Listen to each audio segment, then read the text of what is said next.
For the update, seatmates pa nga sila Barbie at David sa kaya aeroplano papuntang Bangkok, Thailand. Sabi dito ni Sparkle GMA, Barda in Thailand. Barbie and David are setting off their first international trip of the year for special project they're working on together. At nakasabay pa nga nila si Miss Charo. Sabi ni Barbie, super nice to see you po ma'am. Have a safe trip po, you know. Kaya pa nag-dinner pa nga ang team Bordo dyan sa Bangkok, Thailand. Ang daming food. Ito pa nga yung picture nila. Ayan, magkatabi pa nga sila Barbie at David kasama ang kanilang team. Ang team Bordo. Ayan, naging server pa nga si Barbie. Ayan, food trip ng team Bordo dyan sa Bangkok, Thailand. Bago sila mag-shoot.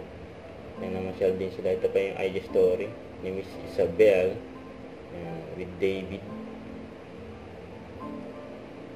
Ayan, ang ganda pa nga ng view. IG story ni David ng Bangkok, Thailand. Start na sila mag-shoot. Kanilang endorsement ni Barbie. And good luck.